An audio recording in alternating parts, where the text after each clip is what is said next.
Let's face it, the Subaru Outback Wilderness has been making waves in the off-road world for the last several years. But it's for good reason. With its rugged, good looks, beefed up tires, and of course, lifted suspension over your normal Outback, there is a reason why everyone is talking about it. But that made us question, is the Subaru Outback Wilderness the correct Outback for you? So today, we are going to be diving right into 5 reasons why the Subaru Outback Wilderness might not be the correct vehicle for you. Some of these reasons might actually surprise you, but let's get into it.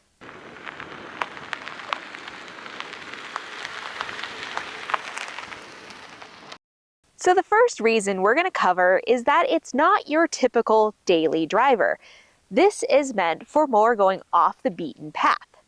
Now, for most people, that's not what you're doing every day in your Outback. You're going to be driving on the highway, probably commuting to work or going back to soccer practice. So with its lifted suspension, it doesn't quite have the ride of, say, your Limited or your Onyx XTs. Also, with the beefier tires, you are going to get a little bit more road noise over your typical tire that comes on your other models. But if those are things you're willing to compromise, a little bit more ruggedness probably is for you. But if not, it might be something for you to think about. The second reason you might want to think twice about getting an Outback Wilderness is the fuel economy. Now this thing is equipped with the turbo engine, and of course with the lifted suspension, you're gonna have some trade-offs. And the major trade-off that most people are concerned about is the gas mileage. The thing we have noticed is that it gets about 2 or 3 less to the gallon than our 2015 Subaru Outback Limited.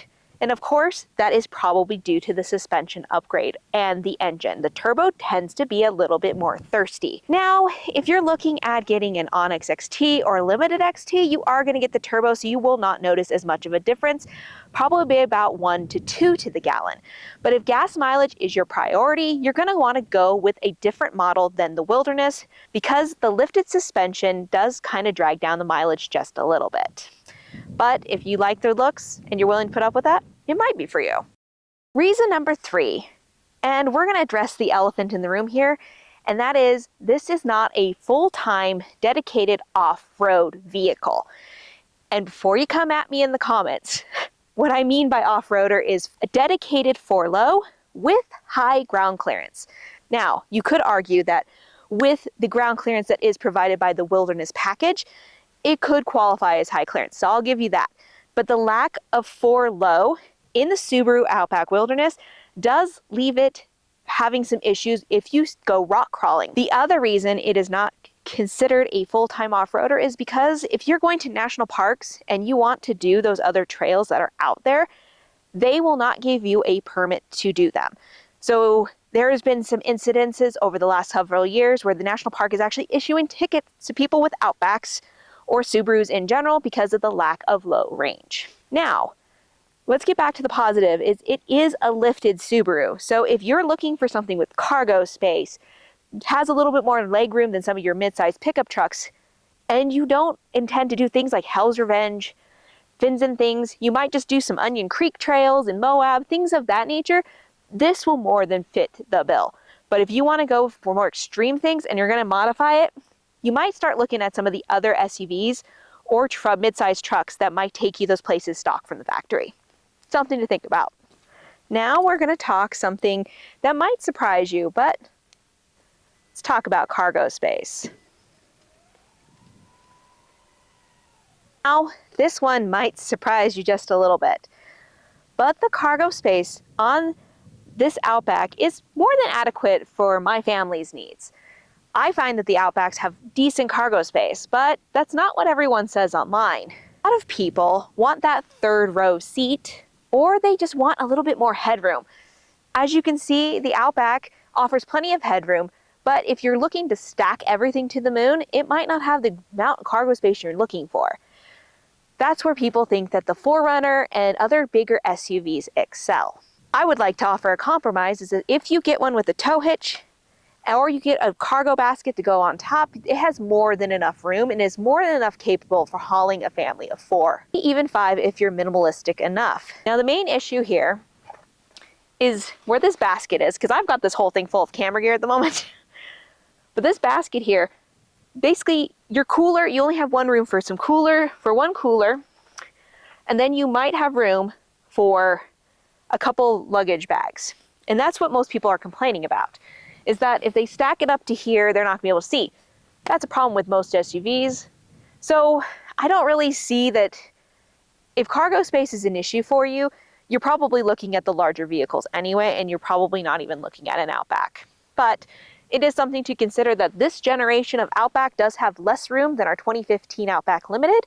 So something for you to consider if you're looking and space is a little bit more, you get 3 more cubic feet on the older models. Plus you save some money. Might be something to think about. Maybe the Wilderness isn't quite there, but maybe a Limited might be. Final thing we're going to talk about is why it might not be for you is the price tag. And boy, haven't all vehicles gotten expensive? Well, this guy here, when he was new, was around $43,000. And that's if you got it at MSRP. Right now in the market as we record this, you can actually get money off of a new Outback plus a 2.9% interest rate. So pretty decent deal overall. But let's be honest here. We're talking over $40,000 for an Outback.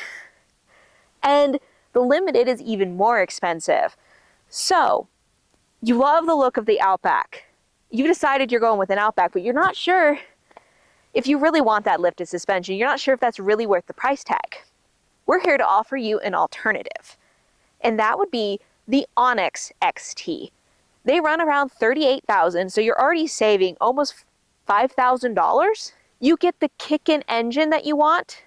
Yeah, you do get cloth seats, so you're not getting that rubberized material, but honestly, if you just want an Outback, you decided you like all the features, but you want a little more gas mileage, and you want to save your pocketbook, the Onyx XT is probably the sweet spot if you're buying new. Now, the used market. These ones, since they came out in 2022 as a trim, tend to be a little bit more pricey, but they have come down in recent years. Some of the ones we've been able to find online will run you for 2022 are under $30,000. So if you're willing to buy used and you really want the Outback Wilderness, that might be the way to go. It'll save you a bunch of coin and you still get your rugged good looks. If you are gonna go new, the other thing to consider is that at the price tag of around $44,000 without discounts, you might be looking at maybe a mid-size truck. The Chevy Colorado Trail Boss is in that same price point. So it's something that you really need to think about is how you're going to use your vehicle.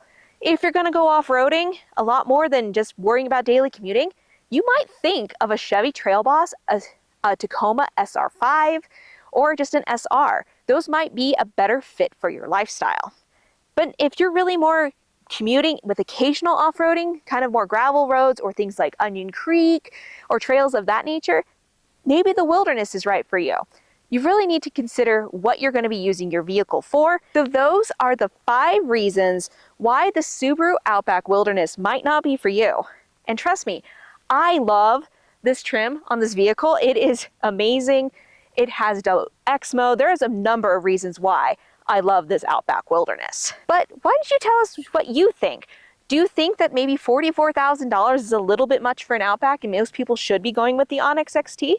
Or do you think that people should be going with a mid-sized truck if they truly plan to off-road? So comment down below and we'll hopefully see you soon with some more Outback and Chevy adventures here soon. But bye for now.